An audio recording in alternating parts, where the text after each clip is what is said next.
All right, let's begin. Good afternoon, everyone. My name is Courtney Dogger, and I'm the president of Network 2020. For those of you who might be joining us for the first time, Network 2020 is a New York-based nonprofit, and we're really focused on bridging the gap between the private sector and the foreign policy worlds. And we try to bring together all different kinds of leaders from different walks of life to drive innovative research and solutions to impact foreign policy challenges.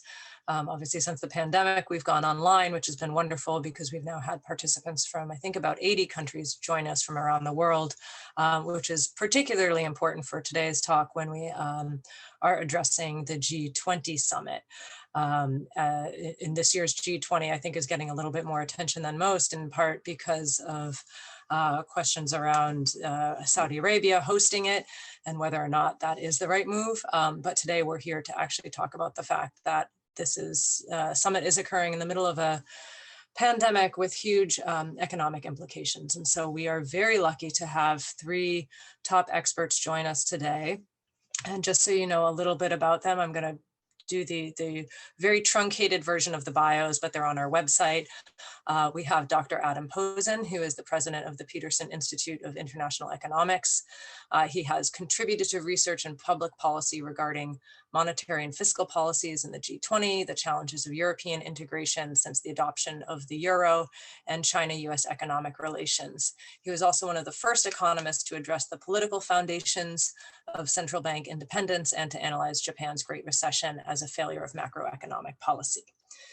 We also have Shawn Donnan, who is a senior writer for Bloomberg News, where he covers world trade and globalization across the organization's many platforms, from TV to Business Week, the magazine. He previously was at the Financial Times.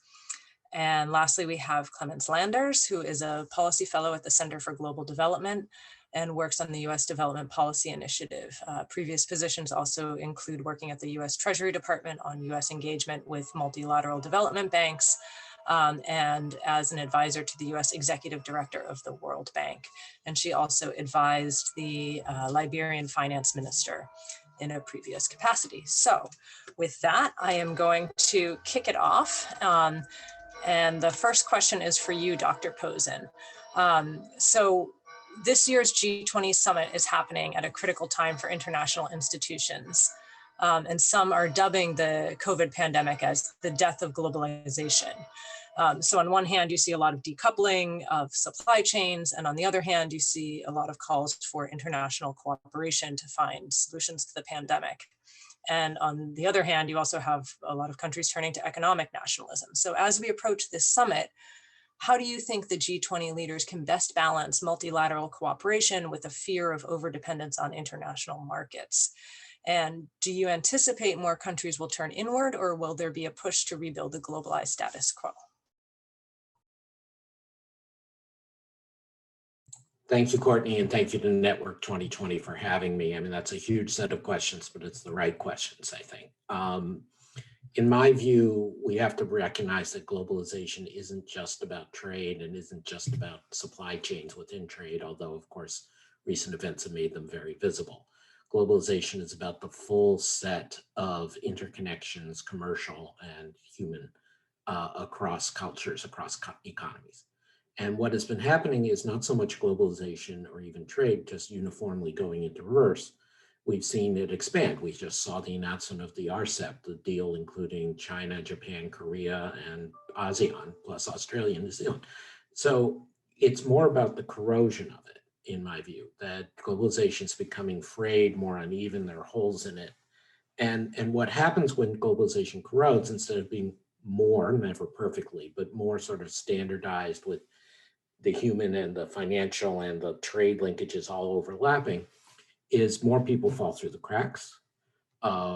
Smaller businesses, poorer people, smaller economies get less well treated. And uncertainty in investment goes up. So all of this is net negative, even though in some areas globalization proceeds or recedes. Furthermore, I think the pandemic has shown all of us that the instinct to resilience and me first, America first, whoever first, is very understandable and natural, but it actually doesn't really work very well. It's not quite the shouting fire in a quiet, crowded theater and going for the exits, but it is the, okay, I'm going to build a hut in my backyard and fill it with Spam. Well, it would be better if my neighborhood actually had a functioning food chain and a neighborhood watch than if I built a survival hut. And that's where we are now with the vaccines. And if we go into vaccine nationalism, as my colleagues Chad Bown and Todd Bullocky have written about, it's just going to hurt not just the poor people of the world, but it's going to make it undependable. I mean, look, now we have the Pfizer, the Moderna, and potentially the Oxford vaccines, possibly the Chinese or the Russian vaccines. And as we've seen historically, you can't necessarily assume any one of them is going to be perfect. Different ones will have different attributes. They prove more or less effective. You can't assume that we're all going to be able to supply them and distribute them equally well. So in the end, even if you worry about me first, you have to think about what's the sensible way over time. Now, the problem is, of course, under Trump and under a lot of economic nationalists, under the Brexit regimes, successive Brexit regimes in the UK, Bolsonaro in Brazil, Duterte in Philippines, Modi in India, Orban in Hungary, a lot of nasty folks out there, plus very active, aggressive work by Putin and in a different way by Xi and the Chinese leadership. International trust is way down. So what can the G20 do? I think the first thing the G20 can do is directly on the crisis, start having joint stockpiling, joint awareness of vaccine distribution, talk about debt reduction, as I know Clemence and you will want to talk about later, for the poorest countries, build on the successes we have. I think that you can also do a standstill on bad things. You can agree, as a number of countries already did, and Shawn's written about this in his role, the New Zealand, Japan, and some others getting together and saying, we're not going to engage in protectionism on PPE, on equipment.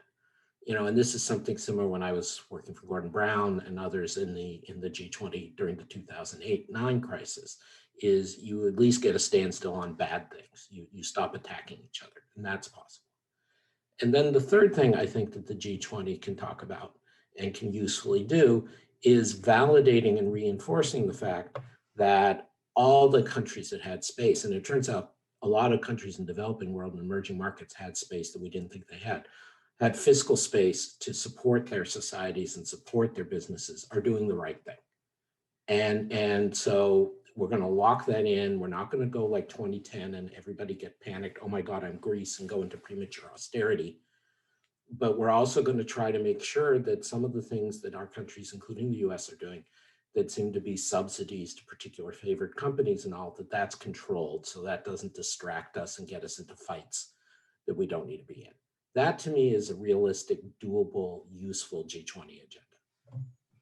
Terrific. Thank you, Adam. And Shawn, I know you've written quite a bit about this as well. Would you like to add on to Adam's remarks? Yeah, look, I think the big thing that G20 needs to do, not just at this meeting, but in meetings ahead, is to restore its place in the world and restate its mission of shepherding global cooperation. We've kind of lost that in this crisis. We haven't seen the same kind of pulling of the fire alarms around the world that we saw in 2008. And we haven't seen the G20 act as this great forum for everyone to come together and coordinate their actions and so on. The question we're going to confront fairly quickly next year is whether that was purely because of America's position in the world and its leadership, or whether that's something bigger. And you know, I think, I don't know what we're going to get out of this meeting that is really going to answer that question. I think already we're seeing a reluctant U.S. involvement in the kind of final months as the Trump administration goes out. Still not ceding ground or even the loss in the election, and that is just kind of putting a big damper on everything. But you know, the IMF has come out this morning with a pretty stark warning that the recovery is slowing around the world. We've got this resurgent virus, and more needs to be done and more needs to be coordinated. And I'm not sure that's what's going to happen this weekend. I'm not sure that that's going to be outcome of that. The second point is Despite all that, the great lesson of the last 4 years is about the durability of globalization, I think. There have been a lot of efforts by the Trump administration and others to try and take down the pre-Trump status quo, if you will. And yet the world has kind of moved on without Donald Trump.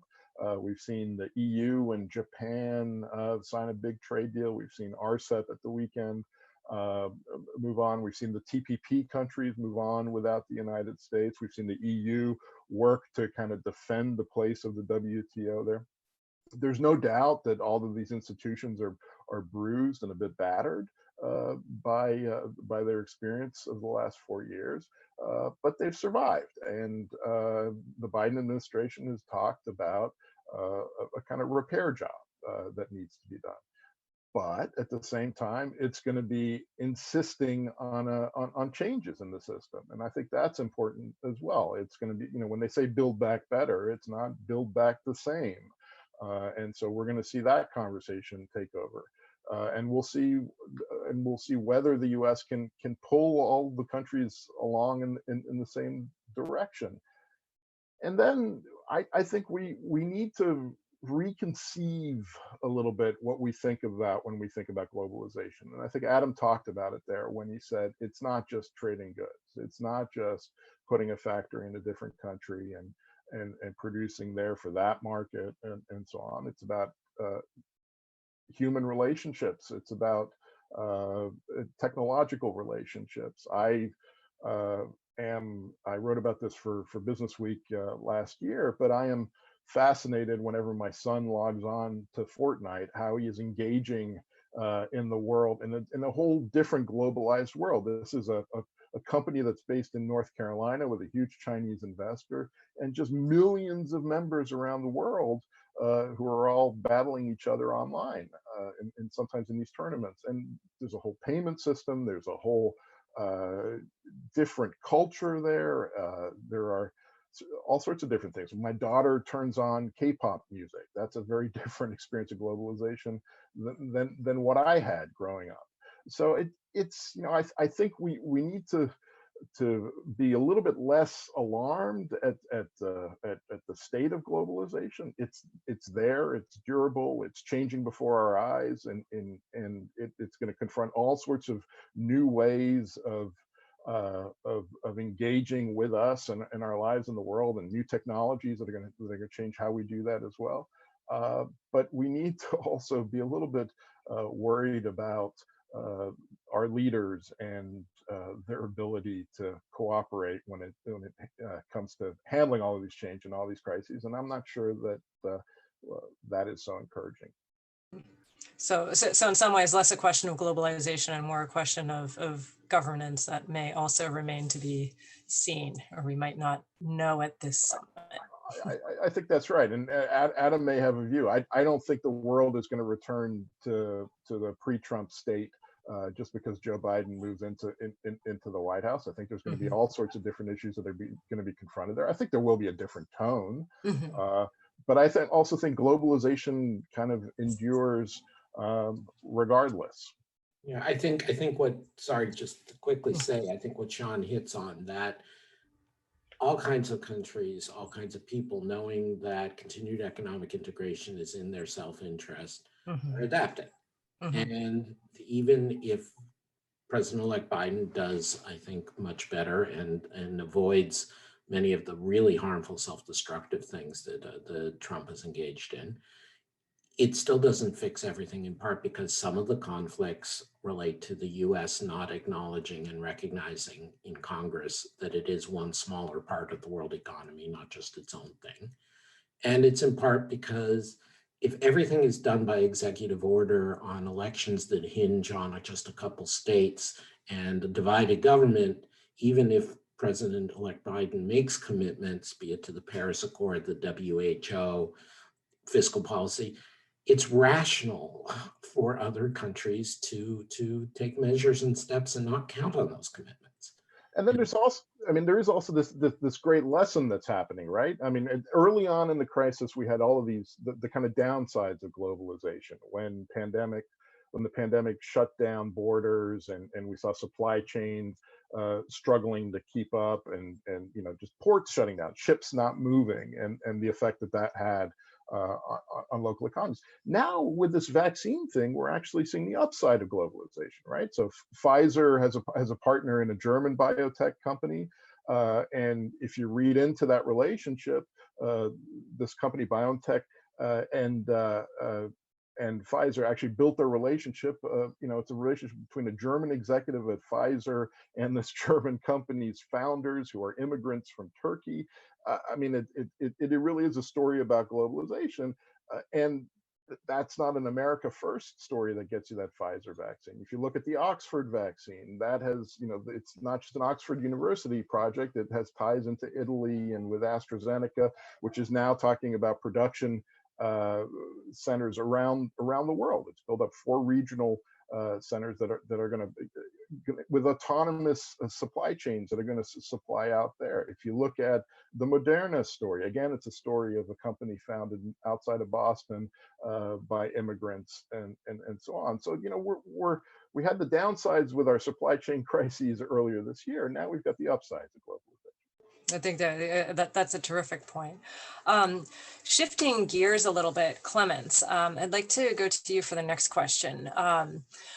So the main topic of this year's summit is realizing opportunities of the 21st century for all. But a common criticism of the G20 is that it only includes representatives from the 20 largest economies in the world and a few other invited ones, particularly this year when lesser developed countries are being so hard hit by the pandemic. And I was reading an article today, and I think it's something like developed countries can spend up to, I think it's like 20% of their GDP on economic relief, and lesser developed countries, it's about 2%. So pretty stark difference. What steps can G20 members take to ensure that more countries have access to the global economy and that its policies benefit everyone and not just their own economies? Thank you, Courtney. And I think that's a very good question. And it goes to the heart of the matter, because in terms of representation, there are trade-offs. There are trade-offs between in size, the size of a body and its ability to take action, which is what we were talking about earlier. The G20 works well when it can drive action and not just issue communiques with no clear direction. So a G20, I worry, or a G50, I worry, or G100 is a discordant, paralyzed behemoth of an organization that really can't drive coordinated action. And then on the flip side, a G7, a G5, a G2 is too small and too homogenous to take meaningful, to drive meaningful progress.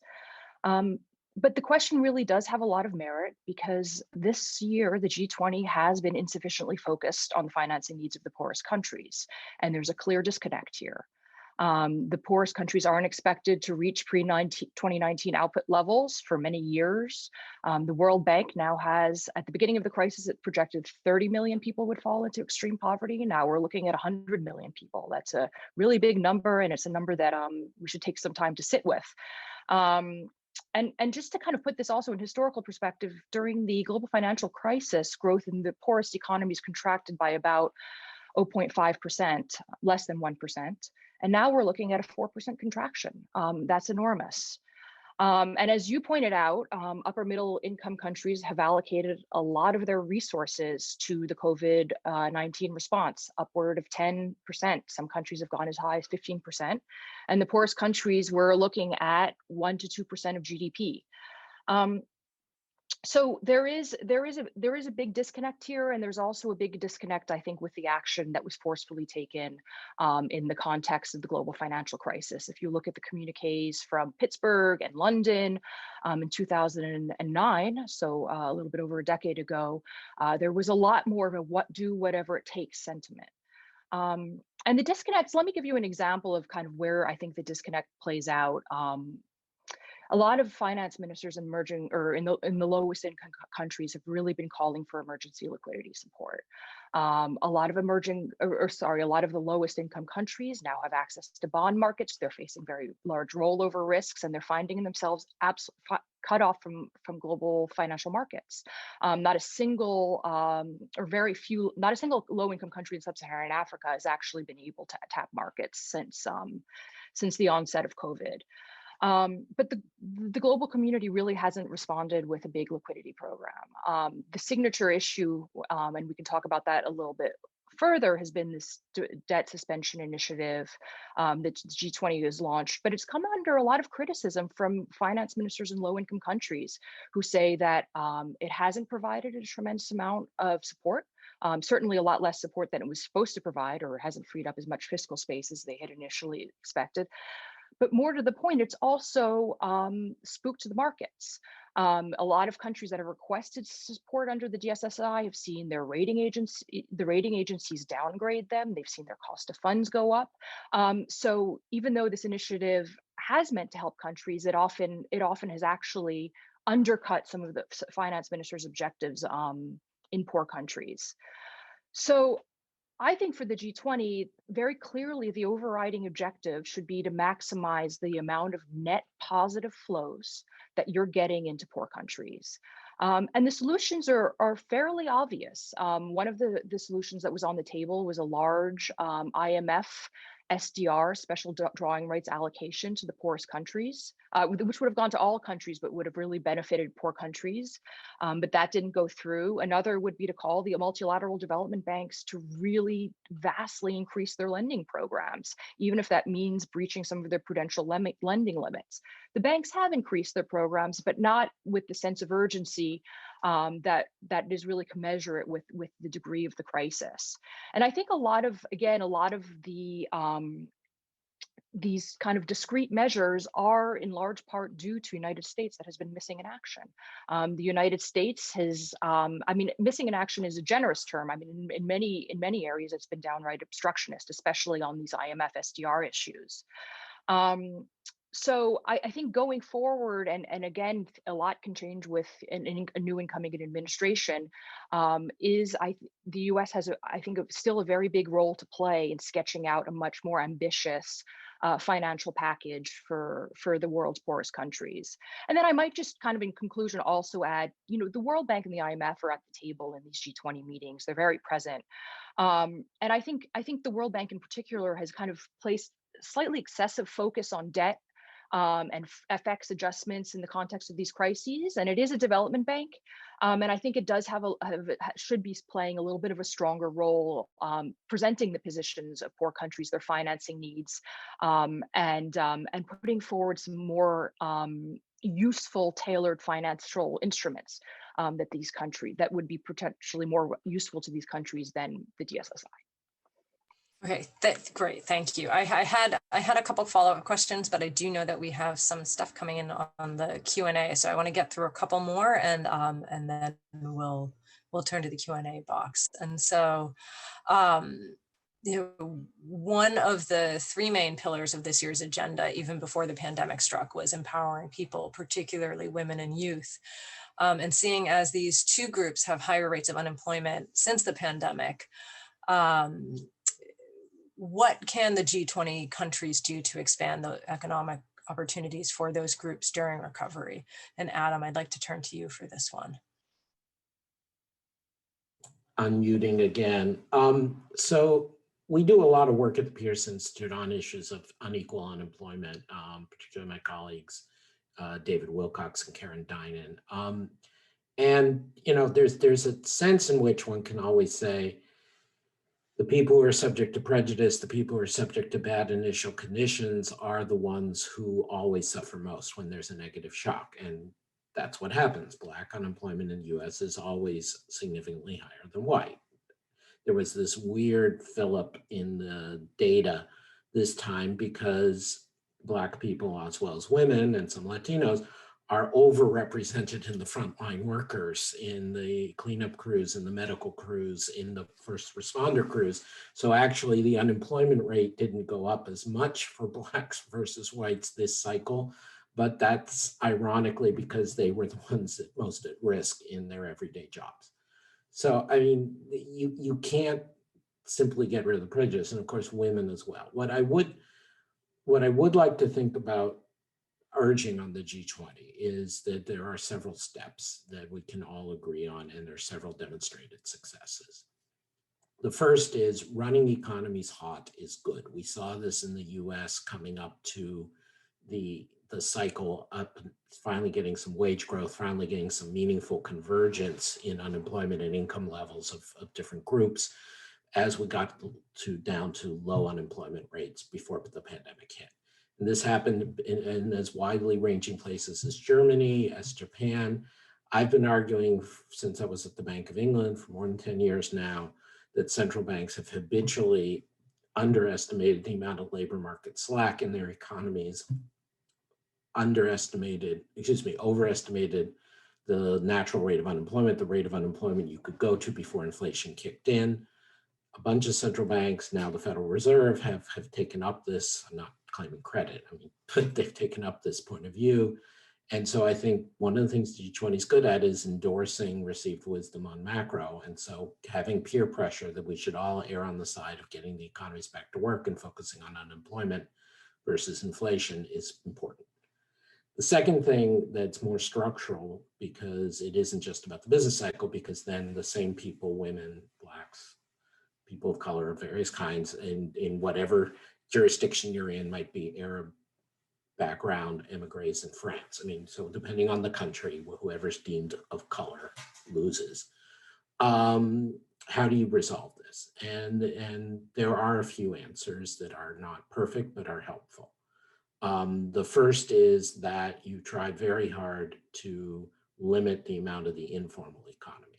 While sometimes this can cut out people who are working at just the fringe, it actually protects people better and keeps them from being exploited. The second thing one can do is try to formalize guest worker programs like many of the rich countries do, for be it construction in the Arab world, or be it medical services, or be it agricultural harvesting. By formalizing those programs that are less threatening to the natives, it makes clear who gets access, it creates stability for the employers. It's a better way to go. A third piece of what can be done, which more directly addresses this, is we know what to do about female labor force participation. 20 years ago, I said to a Japanese prime minister and got in a lot of trouble for saying, given your demographics, Japan can continue to be racist or sexist, but not both, because otherwise the workforce would just shrink too much. And Prime Minister Abe, who just left office and now is successor Prime Minister Suga, have been committed to what's called womenomics in Japan. And for all the cultural issues that go on in Japan and institutional biases, the fact is they raised female labor force participation by 4% over the last few years. And that is an enormous number. That's a few million people. And that's a huge swing in these numbers of labor force participation that usually move very slowly in small amounts. We saw similar swings in the wrong direction after East Germany moved, unified with West Germany. There are things you can do that specifically make it better for women to join the workforce and to retain their attention to workforce. And the COVID is making us all very aware of how, as always, the burden of looking after family, looking after children falls disproportionately on females rather than males. And this is true across not every society, but the vast majority of societies.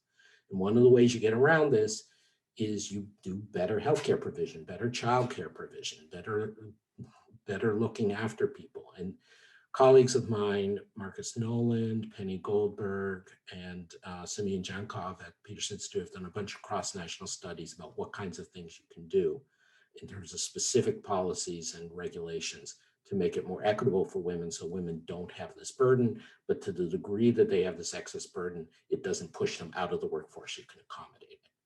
Finally, dealing with racial discrimination is much harder. And it's just a reality. It's a terrible reality, but it is a reality. And particularly in places like the US, but not just the US, there's more blowback when you try to deal with it, at least on the face of it. Sexism is pervasive, but we know better how to deal with it. Racism is harder.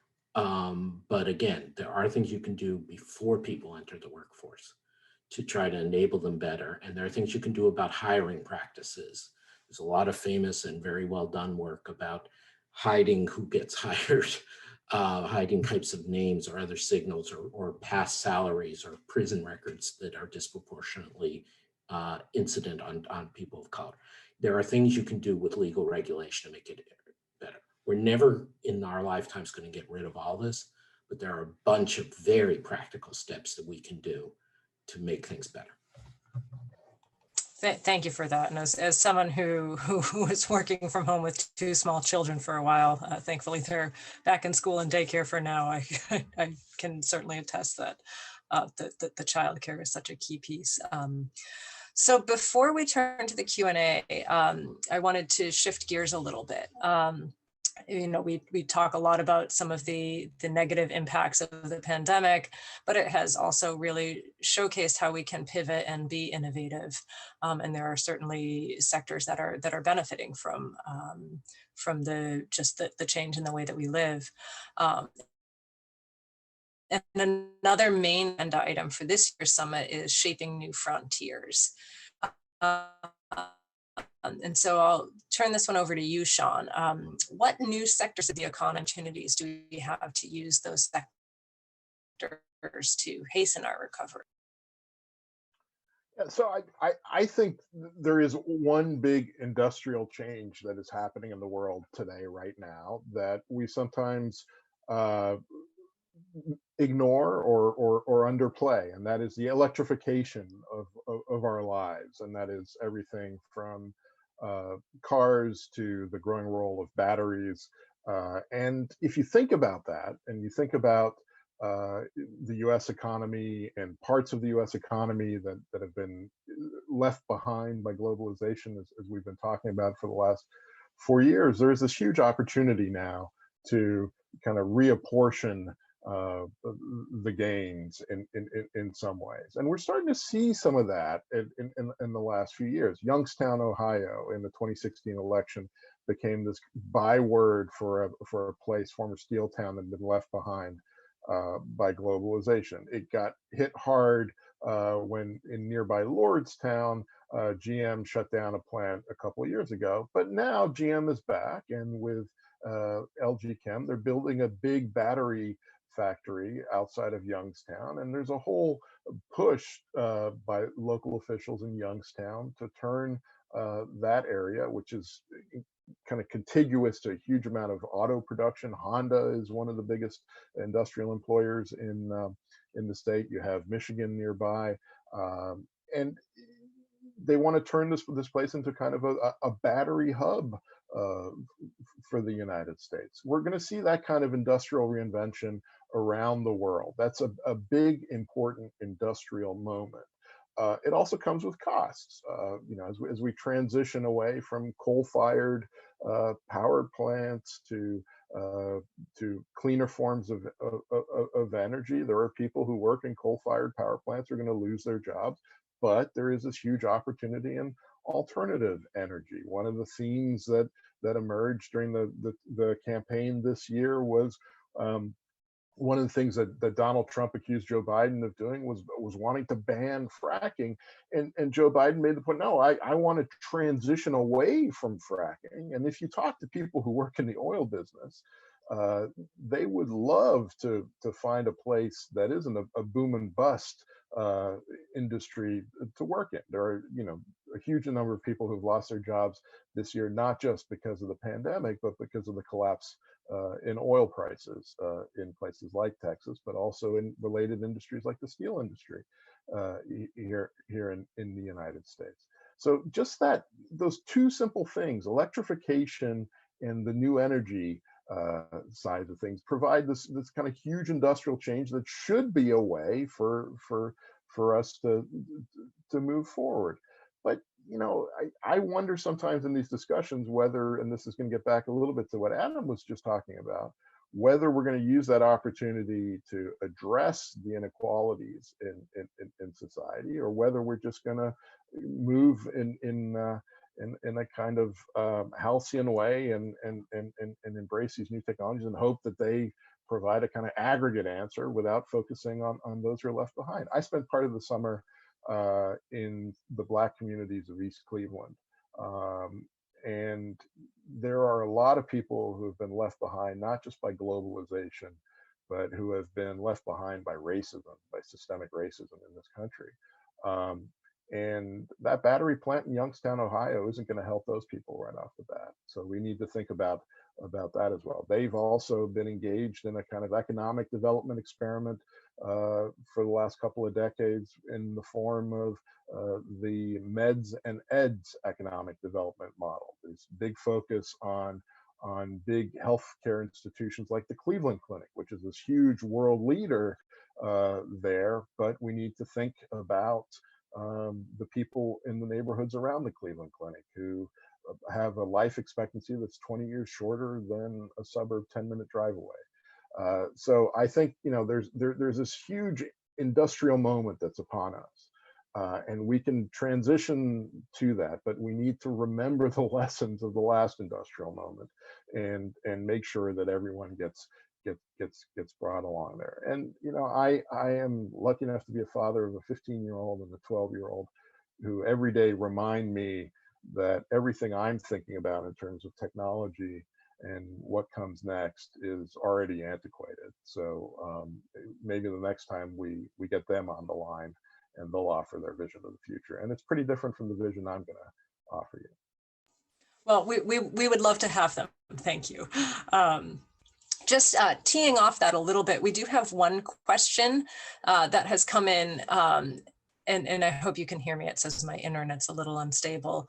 But the question is about the fact that Saudi Arabia is this year's host, and which might be ironic given, you know, what you said about electrification and Saudi Arabia's reliance on oil. And so how do you think that will set the tone for an agenda that is really forward thinking?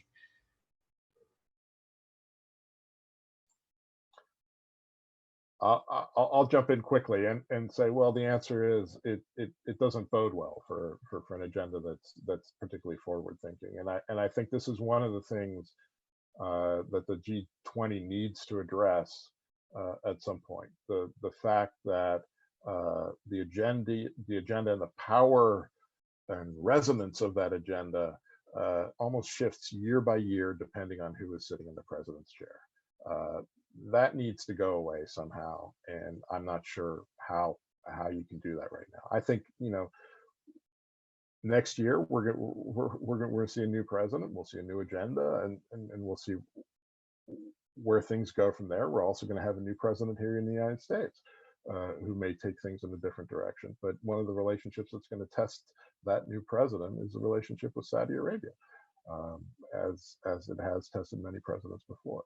And that is the impact of that on a kind of important pillar of global governance in the middle of a crisis should be a wake-up call that maybe we need to rethink how this whole rotating presidency thing works.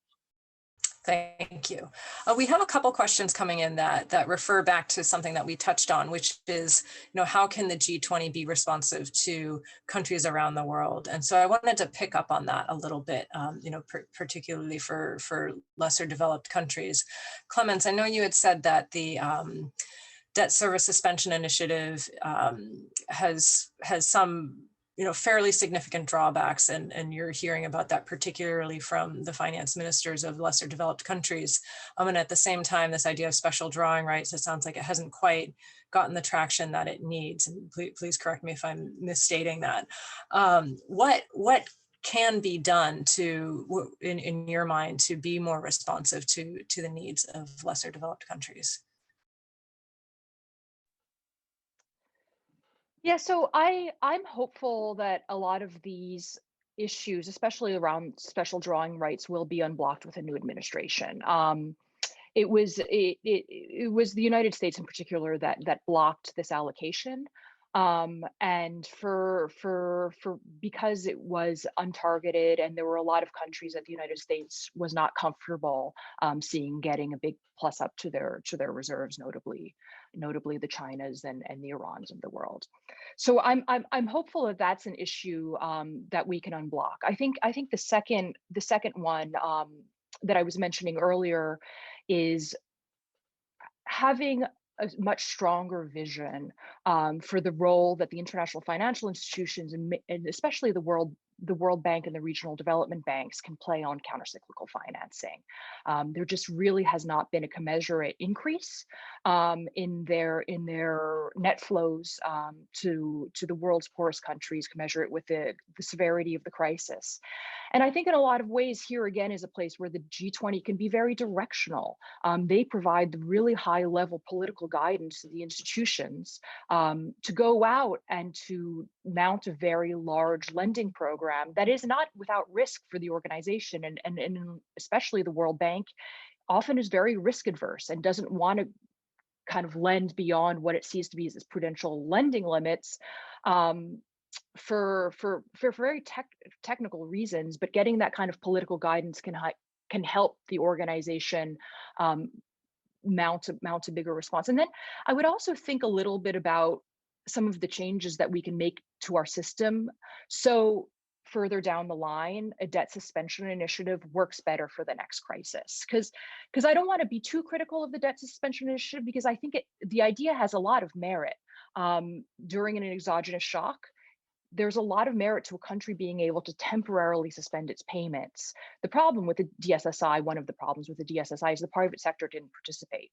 So one of the more interesting ideas, and this is kind of a part of a building back, better agenda, is how we can build back a better sovereign debt management agenda. And the IMF recently put out an interesting paper on kind of the sovereign debt architecture.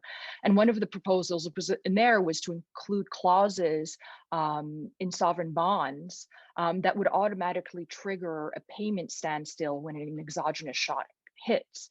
And I think that's an incredibly interesting idea. I think it's potentially as innovative as these collection action clauses that we've seen in bonds in recent years. And I think that's something that the G20 should very forcefully take up in its agenda going forward. And that could have a very meaningful impact. So in the next crisis, we're not scrambling for solutions. We have these automatic instruments that we can deploy. Terrific, thank you. We have a question.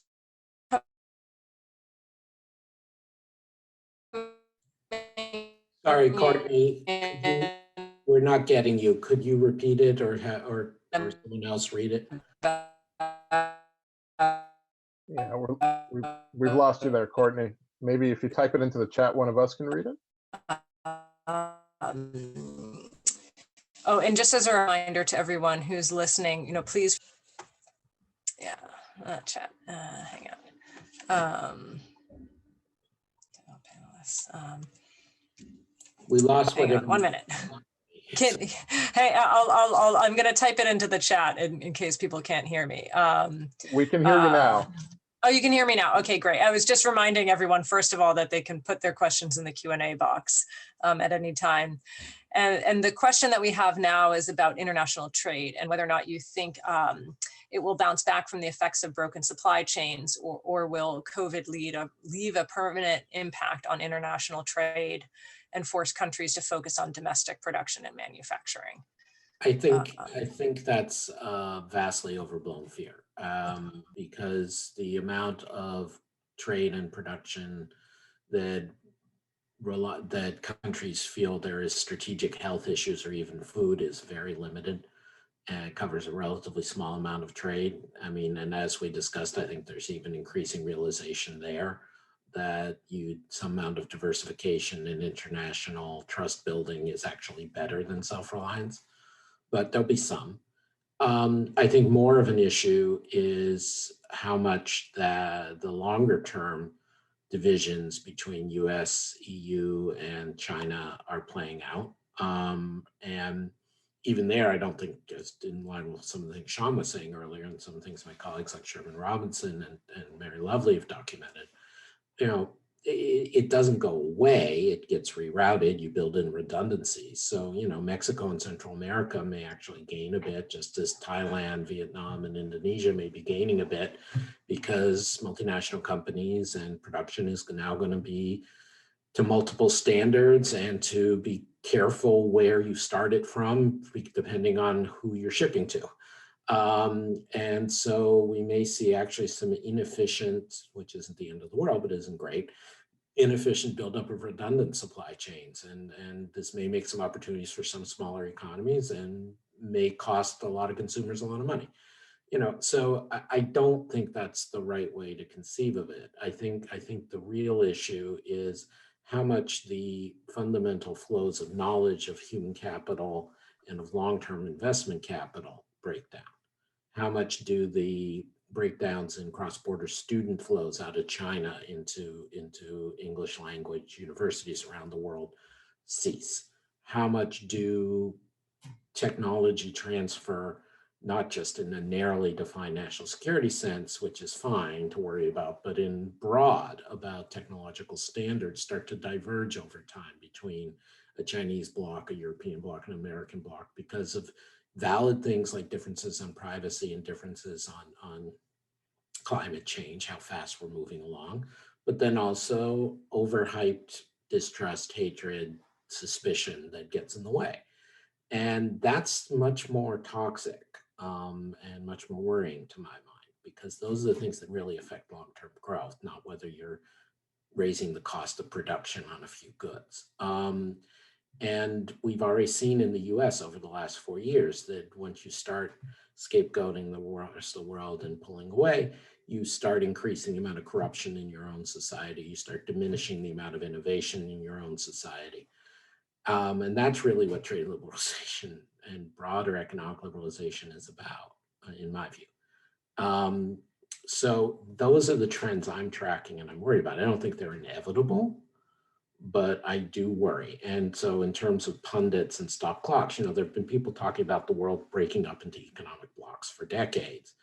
I think the stop clock is finally right. I think there is a genuine risk right now of some breaking up into economic blocks. And again, it is developing in emerging markets. I'd be interested in Clemence's view on this, but there's developing in emerging markets in particular who get exploited in that. Because if you're the US and you decide, okay, I'm going to stick with my block, it has all these bad effects, but it's not immediate. If you're a small, poor economy and you're dangled a deal of loans with very big strings attached from whether it's China or the US, but the cost is you have to disentangle from the other, that puts you into a state of dependency that's probably not good. So I worry about that.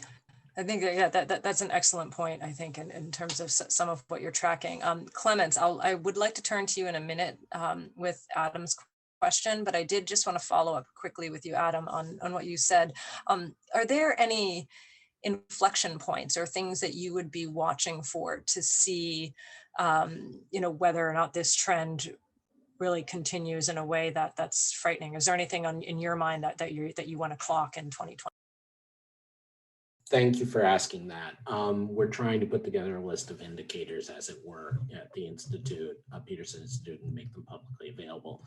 But I think the key sort of inflection point possibilities, as you put it, Courtney, are first a major fracture between the U.S. and EU. Actually, that I don't want to contain China. But if you have a major fracture between the US and EU beyond what already Trump did, then you really start getting divergence in economic prospects and economic standards and rules in technology. And the Chinese Communist Party, which is to be distinguished from the Chinese people, will play that in ways that are probably not good for anybody. I think a second potential inflection point is the breakdown of functional democracy in the US. I know Network 2020 has talked about some of these issues in the recent past. Just the basic fact that governance in the US, from a sheer competence, science-based, open to criticism, serving its people has failed us badly in the last few years, and our supposedly great institutions were not sufficient check on it. A fundamental breakdown in the US's governance further beyond what we have, I think, is very bad news to the rest of the world. And then third is leaving aside the pandemic, hoping, God willing, that the vaccine news we've gotten proves true, is whether we are way too late on climate change. And that provokes, instead of a global response, more distrust and division. And again, we have to play it as though we're not and do everything we can, but those are the inflection points I would worry about. Terrific, thank you. And then just teeing off Adam's earlier comments, Clemence, is there anything that you're observing in your work when it comes, particularly to developing nations in terms of this idea of fracturing and what you're hearing?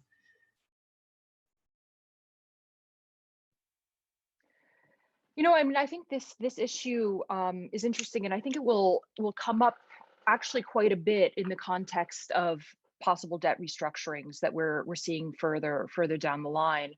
I've been following the case of Zambia, which is quite interesting. It's one of the first COVID defaults. I think they defaulted on one of their bonds last Friday, as a matter of fact. And it's heading towards a difficult situation where they're stuck between their bilateral creditor, which is China, and their bondholders. And one of the key issues that has been coming up is this issue around transparency, of simply not knowing how much Zambia owes to the Chinese, what is in these loan agreements, and whether or not they've been renegotiating kind of side or providing side payments to the Chinese, or whether the Chinese are providing rescheduling agreements. And I think that I hope we won't see many more Zambia cases, but these are very uncertain times. And I think, over the next year, you could see more and more. And so one of the questions kind of really is are countries going to kind of go back to the old system where we had a Paris Club system where all creditors were expected to come to the table and negotiate with the country in good faith and provide similar debt treatment? Or are we going to be in a bifurcated system where countries negotiate side deals with the Chinese, different deals with their bondholders, and then the Paris Club is left standing alone? And I think one of the key things here is going to be around transparency, and is the Paris Club and is China able to see that it is in its own interest potentially to be more transparent, not just about the loans it's providing, but the terms of the loans and what specific requirements are put in those loans. So yes, you could end up with a scenario where you have a very bifurcated world. Or in terms of who countries choose to borrow from and under what circumstances, or you could, and I would like to be pleasantly surprised, see a world where a multilateral approach, a much larger Paris Club type structure emerges. Thank you. China has come up rather frequently in. Adam, did you want to say something? No. Okay. China has come up in the last couple of answers, and we have another question that addresses that. And you mentioned both China as a lender, and Adam, you mentioned China before, in particular when it comes to the transatlantic relationship. We do have a question that came in on the chat box that's looking at balance of power, basically, and whether or not the US and Europe can recover from the financial crisis of COVID, and particularly a lot of people have been saying how the pandemic has accelerated a lot of trends, and one of those trends is perhaps is shift of economic power to Asia and China. And so I'd like to just hear your thoughts, and Shawn, maybe I'll kick this over to you first, on that shift in power and how you see the US and Europe's role in the global economy going forward. Yeah, look, I think the US and EU are going to have a diminishing role in the aggregate global economy for many years to come, because we've got a Chinese economy that's growing, other emerging economies that's growing. We know what the glide path is here, and it's been coming. The only question is when China will overtake the US in nominal terms. It's already done so in PPP terms as the world's largest economy. And I think, this gets back to that question about inflection points that you were asking, Adam. I think we've spent the last 4 years watching US behavior and obsessed with US behavior. I think the next 4 years and probably the next 10 are going to be about Chinese behavior. And that is everything from lending practices to how it engages in crisis response, to how it engages in climate change and all the other issues that are there, and whether it, you know, whether it is a bully or whether it is someone who cooperates with the rest of the world. And there's a lot of questions around that right now. I find in some ways the discussion about debt right now is really a China debt question, and not China's debts, but the debts others owe to China, which is now 5 or 6% of global GDP. I think is the number I've seen. So that to me is absolutely the big question going forward, and that's going to affect the relevance of the G20, the relevance of big international institutions like the WTO, the WHO, and a pandemic, and so on. All right, terrific. We're coming close to time, and so I wanted to wrap perhaps with final thoughts from each of you, and maybe we'll put this in the form of what's the one thing that you would most like to see come out of the summit this weekend? Why don't we start with you, Adam? Agreement on vaccine distribution and the full funding of it. Agreement on associated medical supplies, no more protectionism, sharing of stockpiles. Let's just work the problem. Terrific. And actually, just to interject, we did a talk, I think probably at the end of the summer, early fall, on vaccine distribution. And so that's on our YouTube channel in case anyone would like to see that. Yeah, and I know Clemence's colleagues at CGD, I think, have some work on this, and we've done a little bit of work on this at Peterson. I mean, it's one of these things where, sorry, I don't want to go on too long, but going back to what I was saying about governance not working, this is something that should be just a question of governance in a decent way. And so that's why I think the G20 should be able to do it. Great, thank you. Clemence, what would you most like to see coming out of the summit? So I'm going to risk sounding like a broken record. I would like to see an agreement to double IFI lending to low-income countries. But just to infuse a little bit of maybe dose of originality here too, I'm also thinking ahead for next year's agenda. And I would like to see a big education agenda at the G20. I think we haven't talked about the crisis of education that COVID has created, and I think it's going to be a crisis that's going to be on our hands for the decades to come. And I think the world really needs a big education agenda. And then I would also add to that, and I think one of the colleagues mentioned this earlier, but I would also like to see on the G20 side going forward a bigger financial transparency agenda. I think that's an area where there's a big requirement for international cooperation. I think these international financial transparency and global corruption issues are very intimately linked to the democratic crisis we have on our hands, mistrust in institutions, and rising inequality. And I think it's high time that re-become one of the top G20 actions moving forward. Terrific. And Shawn, final thoughts.